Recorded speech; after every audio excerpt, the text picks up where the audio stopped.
नमस्कार, मैं दिगंबर सिंह और आप देख रहे हैं बिहारी खबर का ये खास शो प्रदेश। अफगानिस्तान से अमेरिका सेना की वापसी पर बाइडेन ने की गनी से बात। दक्षिण अफ्रीका ने जॉनसन एंड जॉनसन की वैक्सीन पर लगाई रोक। बाइडेन ने प्रमुख पदों पर की 2 भारतीय अमेरिकी महिलाओं की नियुक्ति। बांग्लादेश को विश्व बैंक से कोरोना वैक्सीनेशन के लिए $1 बिलियन से अधिक वित्तीय मदद। टीएलपी पर बैन लगाने के बाद पाकिस्तान में हालात बेकाबू। अब खबरें विस्तार से।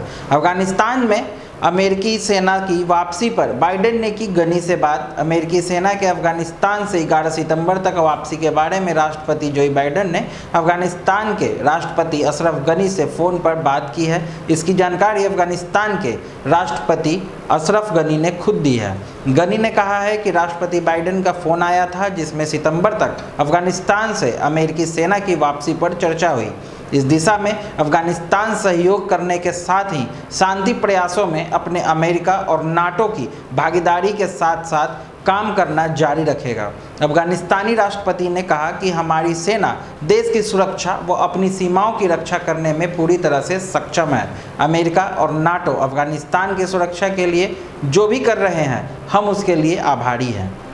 दक्षिण अफ्रीका ने जॉनसन एंड जॉनसन के वैक्सीन पर लगाई रोक। दक्षिण अफ्रीका ने जॉनसन एंड जॉनसन के वैक्सीन के प्रयोग पर रोक लगा दी है। दरअसल 6 महिलाओं को वैक्सीन लगाए जाने के बाद खून के थल्ले जमने की शिकायत आने लगी थी, जिसके बाद यह पे रोक लगा दी गई है। स्वास्थ्य मंत्री जुवेली मखीजे ने बताया कि इस बार में उन्हें जैसे ही बताया गया, उन्होंने तुरंत विशेषज्ञों से संपर्क किए।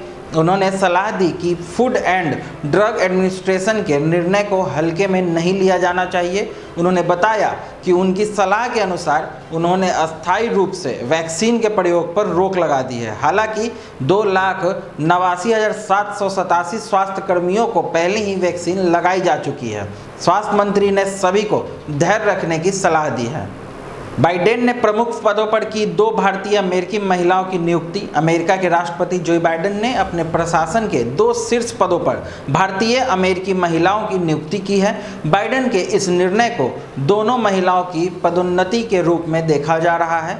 इन दोनों महिलाओं का नाम राधिका फॉक्स और मीरा जोशी है। व्हाइट हाउस की ओर से जारी किए गए बयान में कहा गया है कि जोशी को परिवहन विभाग में संघीय मोटर वाहन सुरक्षा प्रशासन के प्रशासक के लिए नामित किया गया है, जबकि फॉक्स को जल पर्यावरण संरक्षण एजेंसी के सहायक प्रशासक के लिए नामित किया गया है। बांग्लादेश को विश्व बैंक से कोरोना वैक्सीनेशन के लिए $1 बिलियन से अधिक वित्तीय मदद। बांग्लादेश ने कोरोना को लेकर विश्व बैंक के साथ $1.4 बिलियन के 3 वित्तीय समझौते किए हैं। ये समझौते कोरोना वैक्सीनेशन, इलेक्ट्रॉनिक्स उपकरणों की खरीद और अर्थव्यवस्था में तेजी लाने के लिए किए गए हैं।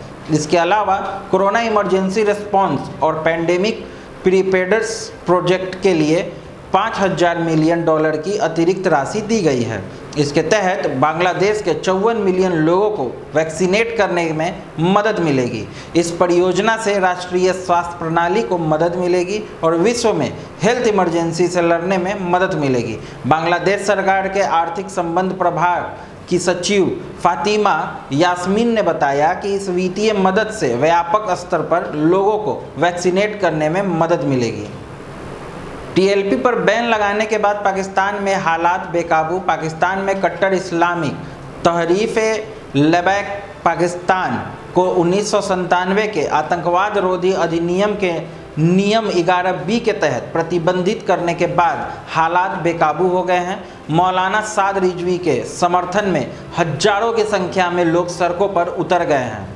समर्थकों की लगातार तीसरे दिन पुलिस और सेना के अधिकारियों के साथ झड़प हो रही है। अब तक इन झड़पों में 7 लोगों की मौत हो चुकी है, जबकि 300 से ज़्यादा पुलिसकर्मी घायल हो चुके हैं। मालूम हो कि तहरीक-ए-लबैक पाकिस्तान पार्टी के समर्थक पैगंबर मोहम्मद का कार्टून प्रकाशित करने के मामले में फ्रांस के राजदूत को निष्कासित करने की मांग कर रहे थे। उन्होंने राजदूत को निष्कासित करने के लिए इमरान खान सरकार को 20 अप्रैल तक का समय दिया था, लेकिन उससे पहले ही पुलिस ने सोमवार को पार्टी के प्रमुख साद हुसैन रिजवी को गिरफ्तार कर लिया है। इससे नाराज टीएलपी के देशव्यापी विरोध प्रदर्शन शुरू कर दिए हैं। इसी प्रदर्शनों में कई लोगों की मौत हो चुकी है। आगे की और प्रदेश से जुड़ी खबरों के लिए हमसे जुड़े रहें। बिहारी खबर के फेसबुक पेज और यूट्यूब चैनल को यूं ही अपना प्यार देते रहें। धन्यवाद।